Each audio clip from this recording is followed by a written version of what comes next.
டேய் நாய அந்த கம்பெனியை போராட்டம் பண்ணி மூட வச்சது நாங்கடா நாய. போராட்டம் பண்ணி மூட வச்சது நாங்க. நாய பசங்களோட வேலை வாய்ப்பு கேட்கிறேன். டேய் நீ நல்லா படிச்சதுனால இருக்கிற. இந்த மாதிரி ஏமாத்த கம்பெனி இருந்தா சேர்ந்துக்கிற. டேய் இங்கதான் இருக்கிறேன் வா. வா. டேய் வாடா. டேய் அவனை வர சொல்றா இப்போ. அவனை வர சொல்றா. ஸ்பீக்கர் போடுறா அவனை வர சொல்றா. சோ நேத்து நைட்டு சென்ட்ரல்ல சின்ன பேப்பரை கொடுத்துக்கிட்டு ஒரு 2 பசங்க சின்ன பசங்க வந்து இருந்தாங்க. யார் இவனுங்க என்ன கதை அப்படின்னு சொல்லி பார்க்கும்போது வந்து பார்த்தோம்னா ஃப்ராட் கம்பெனி டிரான்ஸ் இந்தியாவுடைய ஆளுங்க அப்படின்னு சொல்லி தெளிவாக தெரியுது.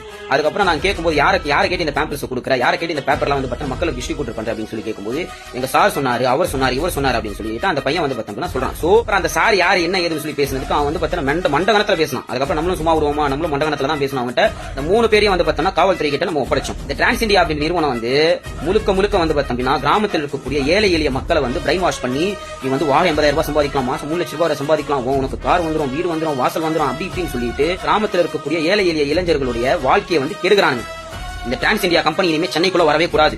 அப்படி மீறி வந்தது என்று சொன்னால் அந்த டிரான்ஸ் இந்தியால வேலை செய்யற ஒவ்வொருத்தனையும் கண்டிப்பா அடிப்பேன், அம்மனை கட்டியா ஓட விடுவேன். இது கண்டிப்பா நடக்கும். இது டிரான்ஸ் இந்தியாவால யாரெல்லாம் பாதிக்கப்பட்டிருக்கீங்களோ அவங்க எல்லாருமே வந்து பாத்தீங்கன்னா உங்க பக்கத்துல இருக்கிற காவல் நிலையத்துல போயிட்டு டிரான்ஸ் இந்தியாவால நான் இவ்வளவு பணத்தை நான் இழந்திருக்கேன், இவ்வளவு பேரை வந்து பார்த்தா சேர்த்து விட்டு என்னால வந்து இவ்வளவு பணத்தை நான் இழந்திருக்கேன் அப்படின்னு சொல்லி பக்கத்துல இருக்கிற ஸ்டேஷன்ல போய் கம்ப்ளைண்ட் கொண்டு கொடுங்க. கம்ப்ளைண்ட் கொடுக்கறது மூலமா வந்து பார்த்தா சிஎஸ்ஆர் காப்பின்னு சொல்லிட்டு ஒன்று தருவாங்க. அந்த சிஎஸ்ஆர் காப்பியை வந்து எனக்கு அனுப்பி கொடுங்க.